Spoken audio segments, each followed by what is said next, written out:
Have you ever felt like you were just juggling a million things at once?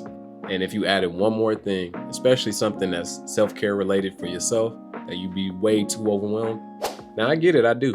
But the truth is, taking care of yourself does not need to feel like another chore. What if I told you you can nourish your mind and your body with just minimal effort and small changes that easily fit into your day? What's good, y'all? Welcome back to Stop and Refuel. It's Mo, and today we're diving into the world of effortless well-being, and this means small habits with a big impact.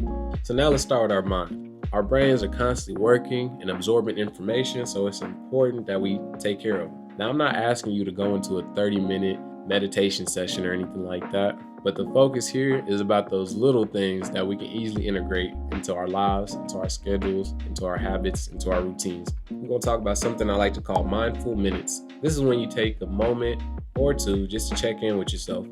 A practice as simple as this is an easy way to calm your nervous system. And this could be something that you can do before work, before school, before or after meetings, all kinds of things. Next, we're going to talk about mental declutter. Our minds also accumulate clutter just like a house would, and you don't want to be a hoarder.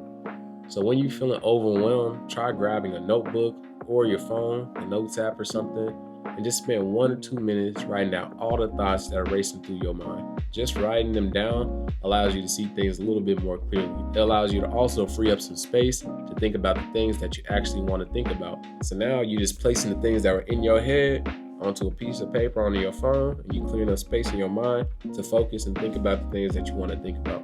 Next is positive input. Our brains consume information constantly, so let's be mindful of what kind of information we're actually giving it. For example, instead of scrolling endlessly through social media, just try listening to a 10-minute podcast or reading an article or even listening to a song that has some type of positive messages. And this helps us focus our mind on positive things, which allows us to create more positive space in our life. Oftentimes on the internet, we just are consumed with so much negativity that it's hard to find these positive outlets. So you have to actually take time and actively look for these positive outlets for yourself. And this will allow us to create more positive space in our life. That way, when you're thinking and you just close your eyes and stuff, you don't have to worry about only thinking about the negative. Last is digital breaks. When your eyes are tired and your mind is tired, it's important that we give our brains a break from the constant digital input. Try setting a timer for at least 10 minutes and step away from your phone, from your device, and just give yourself time to be.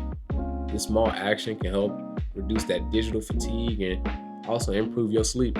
Me, I used to be terrible at falling asleep, and then I just had to learn how to put my phone up. I don't even have my phone next to me nowadays. My phone is on a dresser. That's at least I got to get up out of bed to unplug or to turn off. Now let's move on to our bodies. We all know the importance of looking after our physical selves, but it's not just about hitting the gym hard or going to the gym twice a day, every single day. It's about the easy things and the small steps that we can take to make sure that we're in tip-top shape. Hydration habits. So water is essential to our overall health, but sometimes it can be difficult to make sure we're drinking enough of it. So make sure to try to keep a water bottle by your desk or next to you on the couch. Now me, I don't know what happened, but water just became my drink of choice. I didn't like soda no more. I didn't like juice anymore. I only drank milk when it was necessary, but it was just, let me get some water. Simple movement. Our bodies are meant to move, so let's make sure we're giving them some love. I'm not asking you to go outside right now and run a mile, but incorporating just a little bit of physical activity and movement throughout your day can go a long way. So try a few quick stretches when you're at your desk or you're laying down or you're sitting down or doing whatever. Try going for a walk around the block or whatever it is, but just get outside. So let's talk about the snacking. I love my snacks. I got snacks and so on. We all do it, and it's so simple to grab something easy like some chips and cookies, but let's try replacing that with something more nutritious. They're just healthy snack options. And I'm gonna tell y'all one thing. When you have good snacks available, it makes it so much easier to continue choosing good food options for your body. And lastly, take a second to breathe in some fresh air and let that sun shine on you. We spend so much time indoors with our busy schedules, we don't realize that just a few moments with the sun and the fresh air will do wonders for our mood and energy levels. So if you can, open up a window, take a walk outside, or try finding some type of sunlight to help you rejuvenate. When it comes to our minds and bodies, they're not separate. When you're taking care of your mind, you're taking care of your body, and vice versa. So the most effective strategies come from combining both of them. So let's talk about some of these combinations. So for example, try combining a quick walk with another mindfulness practice that you like, whether it's listening to your favorite kind of music or some type of positive music or a podcast or something calming, whether it's paying attention to your senses and having some type of sensory stuff out there. You're not just only moving your body, but you're also giving your mind a break. The next is habit stacking. Habit stacking is trying to throw a habit on top of something you're already doing. So in the morning, if you drink coffee and you do that every single day, try throwing something where it's like, all right, while I'm waiting for my coffee to brew every morning, I'm just stretching. I'm stretching my arms, I'm stretching my back, I'm stretching all these different things. So it doesn't feel too hard to implement because it feels like a habit that's also being attached to something or another habit that you're already doing or that you know you're going to do anyway.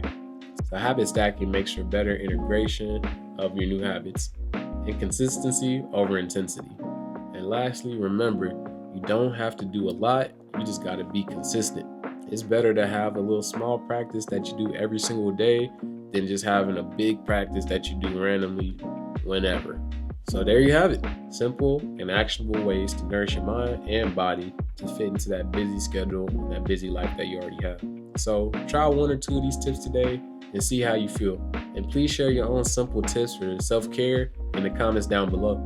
Also, make sure to like, comment, or subscribe if you feel like you've taken anything from this video and you want to keep following on with Stop and Refuel. So remember, no matter how busy life gets and no matter how fast technology is moving, taking a break, reevaluating your priorities, and refueling yourself will always be important. Till next time.